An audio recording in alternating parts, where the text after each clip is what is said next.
Some of you may have participated, as I did when I was younger, in reciting the Apostles' Creed. Heck, I bet even some of you can recite some of it today. It starts with, I believe in God the Father, Almighty, maker of heaven and earth, and in Jesus Christ, his only begotten Son, our Lord, who was conceived by the Holy Ghost, born of the Virgin Mary. And it goes on. It goes on making clear statements about the nature of Jesus, the manner of his death, his resurrection, the Trinity, and the path to salvation. Now, I didn't realize it when I was hearing those words in the Presbyterian church of my childhood, but what we were doing in that moment was we were telling one another who we were. And if you were raised in a Muslim community, you'll know the words, I bear witness that there is no God but God. I bear witness that Muhammad is God's messenger. And the Jews among us can probably recite the Shema Yisrael, which begins, Hear, O Israel, the Lord our God, the Lord is one. These statements, and I'm sure there are others, make clear the fundamental principles of a religious group. They help the religious tribe who identify who is part of the tribe and who is not. They help define membership and connection. Of course, there are creedal nuances between Roman Catholics and Lutherans, between Sunni and Shiite Muslims, between Reform and Hasidic Jews. But it's safe to say that if the Shema Yisrael is being said, the people saying it are Jewish, and they all know it. So what's the glue that holds us together? We Unitarian Universalists don't have a statement that defines our collective understanding about the existence, let alone the nature of a deity. What makes this congregation a people? And what makes the larger Unitarian Universalist community a people? I once taught a coming-of-age class in my home congregation. The children were 13, 14 years old. And we asked the students to form personal credo statements, what they believed. One of the students I still laugh every time I think about it. One of the students took great delight in telling us what he didn't believe. And I think based on my observations of children and human development, a lot of children act that way, but a lot of us still act that way, still respond that way. We're quick to tell you we don't believe in the Trinity, or we don't believe in God, or we don't believe in one right belief system. And yes, all of those negative statements are true, at least to some degree, for some of us. And yet when I hear them, I often think of that 13-year-old adolescent for whom it was developmentally appropriate to define himself through negatives. I'm not 13 anymore. And I don't think anyone else in this room is. So what are the positive, affirming statements that we can make about what it means to be in religious community? What is the glue that holds us together? In the absence of a creed, a clear statement of belief, we are sometimes a bit adrift, trying to define ourselves. Some of our answers have not always helped us with our goal of building strong, healthy communities. But I believe there are things we can do, there are actions we can take, statements we can make that help us to understand who we are. Remember the words from the reading I just shared a few minutes ago. Human beings, individually and collectively, become human by making commitments, by making promises. Martin Buber said, humans are promise-making, promise-keeping, promise-breaking, promise-renewing creatures. The human being is the promise maker, the commitment maker. And then Muir talks about how our lack of central belief in Unitarian Universalism can sometimes have us at odds with one another, and we can sometimes harm one another. He concludes, theological freethinking, religious progressivism, and spiritual seeking are translated sometimes as acceptance, tolerance, or ignorance of behavior that can undermine, even harm, the spiritual life and well-being of others. While we can take pride in the theological differences that you unite us, an interesting concept. Theological differences unite us. These differences aren't always the best foundation for building a strong institution. There must be something more. I and others believe the something more, the glue for our communities, can be covenant.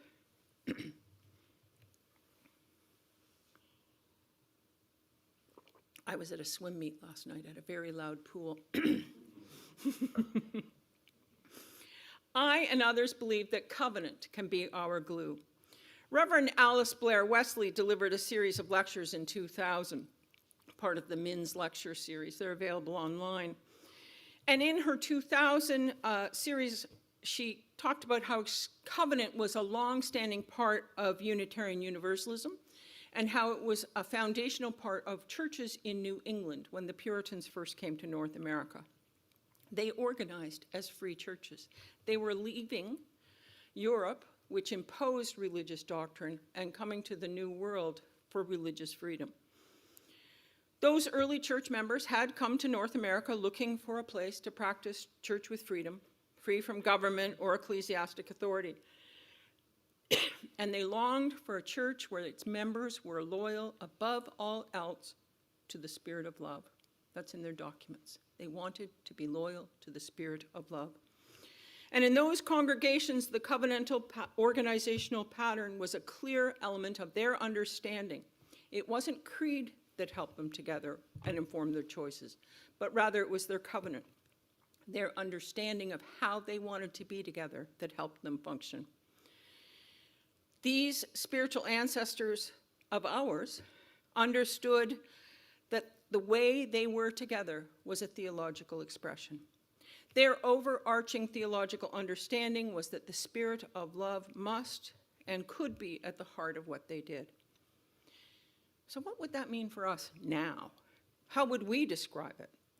Here's my attempt at it. What you may or may not believe about the nature of God or redemption or any other theological concept is secondary to the high-level aspiration, the high-level theological aspiration we share. We're trying to be loyal, just as they were, to the spirit of love.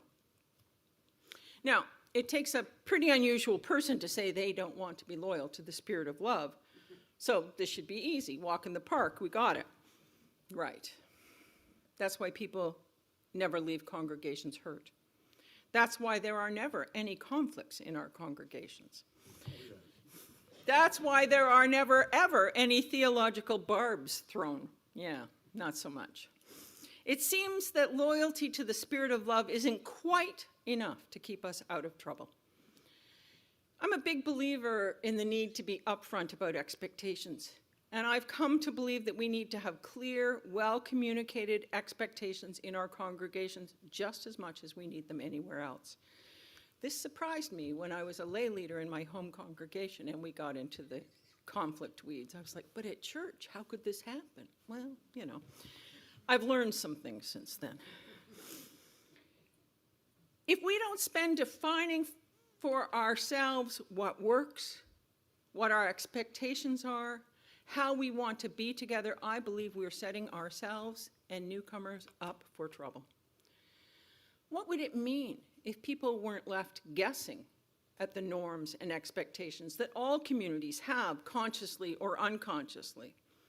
I believe one goal in congregational life ought to be to help people understand who we are, how to navigate our community, what the expectations and what the values are as soon as possible, so that they can engage and participate freely and fully without worrying about the misstep that might earn them a raised eyebrow or a pursed lip. How would things be different if we had clear expectations about the quality of relationship so that people didn't find themselves insulted or dismissed or mocked? And I've seen that happen in our congregations with some, oh, but that's just the way we do things here, kind of excuse that gets thrown out.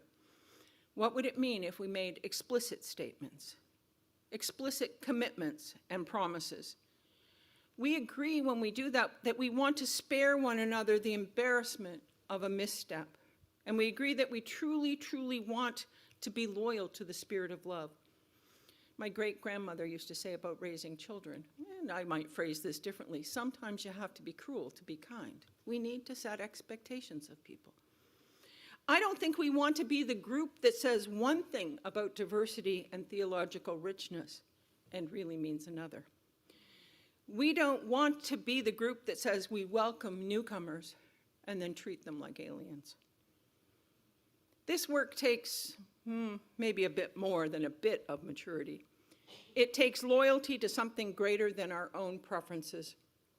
I imagine a fair number of you would be happy if you never heard the word God uttered in this room, unless, as the joke goes, it happened when the caretakers fell off the ladder. And I imagine others of you might feel a bit bereft at the lack of theological language, that you wish there was a way to bring some of the deep and rich theological terms you know into this setting. I imagine some of you wish that our services were more reflective. Some of you wish they were less reflective. But the thing is, I encourage all of you, all of us, to think about this congregation as bigger than us and bigger than what we personally prefer. I would be excited to hear that we had all begun to talk about this congregation as ours, not mine, but as ours. And that we were doing so with a clear understanding that this would mean that things don't always go our way. I'd be happy to know that we were all glad, truly glad, that the needs of others were being met, even when that meant that ours were for a time maybe being set aside. Because when congregations begin to operate this way, I am reassured that individuals have moved from being consumers of congregational life and instead are claiming their role as co-creators of it. That people are focusing on a loyalty beyond their own preferences and comfort, and they're committed to building a transformative and loving community. I know then that they take seriously the mandate to serve the spirit of love. And what do we say here weekly when we gather? What's the covenant we recite together? Love is our doctrine, the quest for truth is our sacrament, and service is our prayer. To dwell together in peace, to seek knowledge in freedom, to serve life, to the end that all souls shall grow into harmony with the divine. Thus do we covenant with each other and with all. That's a statement of how we want to be together. Here we commit to love, to inquiry, to service, and a loyalty to all of creation. This and the individual covenants that exist in your various journey groups, committees, and other collections of people here are aspirational statements. They all center the welfare of the community rather than the comfort of individuals. Now, our congregations are, for the most part, this one is, filled with good people, or at least good people most of the time behaving well, very good people. But they are, I have learned, sometimes inconveniently, human communities. And back to that quote from earlier, human beings are promise makers and promise breakers.